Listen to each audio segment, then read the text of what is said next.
Madaling araw po kanina nang makabalik sa Quezon City ang bride-to-be na natunton sa Pangasinan matapos mawala ng ilang linggo.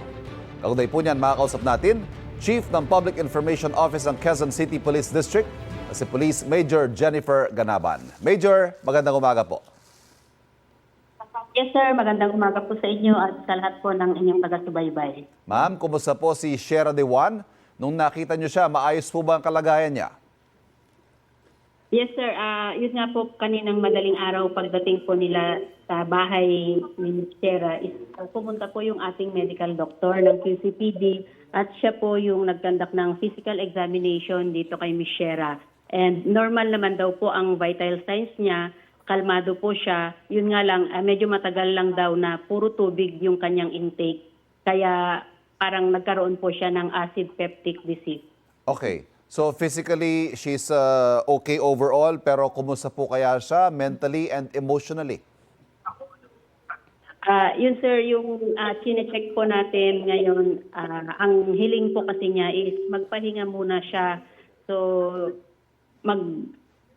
ang kung wala naman daw po siyang ibang nararamdaman, medyo nangihina lang siya at gusto niyang magpahinga.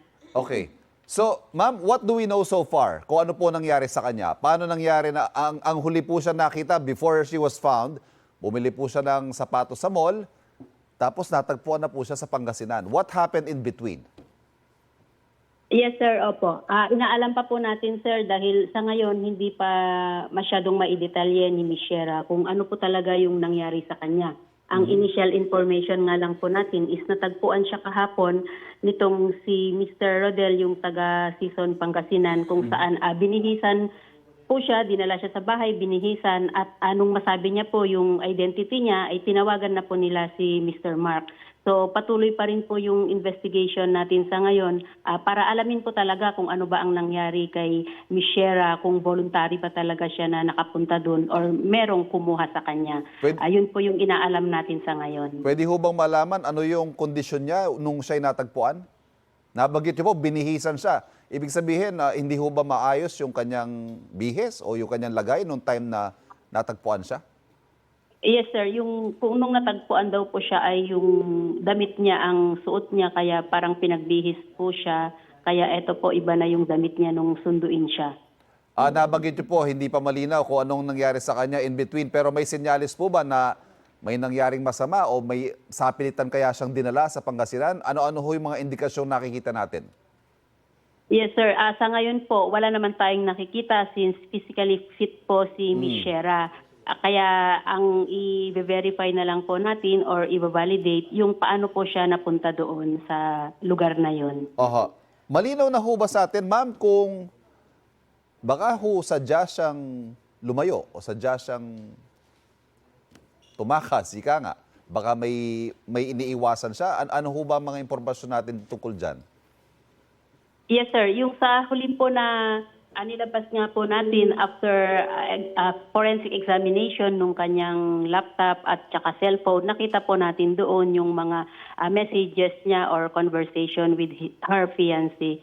And yun yung naano natin na parang nakapag-conclude tayo na meron lang siyang iniisip or magulo yung isipan niya.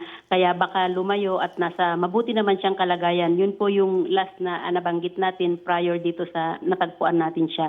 And ngayon nga po, for confirmation ito, once na makausap na po natin si Ms. Shera, pag nakapagpahinga na po siya, mag-update po tayo sir kung ano po talaga yung nangyari sa kanya. Okay, so sa alam po natin, up to this point, meron ho bang naganap na krimen dito? Sa ngayon sir, dahil wala pa naman pong tayong nakukuhang ibang evidence na nagkaroon nga po ng crime, hindi pa po natin masasabi.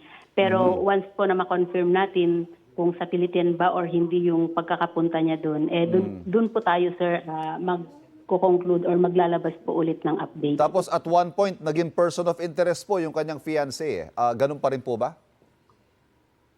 Yes sir, nabanggit din po natin yan na naging person of interest siya dahil siya po yung nakapagbigay po sa atin ng mahahalagang information na nakatulong dito sa investigation natin. Sa ngayon po wala namang evidence na nagpapakita na siya nga po yung may gawa, kaya hindi po natin siya maituturing na suspect. May nabanggit din po na may iniisip daw na financial issues itong si Miss Dewan o si Shera? Yes, Oho. sir, opo.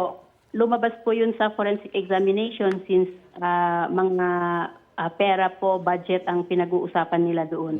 So parang itong si Michelle is may binabanggit doon na may mga problema sila sa pera. Kaya nabanggit natin during our last interviews na meron silang financial problems. Yun po kasi yung lumabas nung tiningnan po natin yung kanyang cellphone at laptop. Opo. Major, pansamantala, magpapasalamat po muna kami sa inyo pero patuloy po kami makikibalita tungkol sa nangyari dahil medyo misteryoso pa rin po, ano? Yes, sir. Opo. May mga tanong pa rin po tayo na hindi natin makuha sa ngayon. Hayaan po muna sana natin makapagpahinga si Miss Shera at baka sakaling sa susunod po na makausap natin siya is makakapagbigay na po siya ng detalye kung ano po talaga yung nangyari. Understood. Maraming salamat po sa inyo. Yes, sir. Thank you din po. Good morning, sir. Nakausap natin Police Major Jennifer Ganaba ng Quezon City Police District. Kapuso, huwag magpapahuli sa latest news and updates. Mag-iuna ka sa balita at mag-subscribe sa YouTube channel ng GMA Integrated News.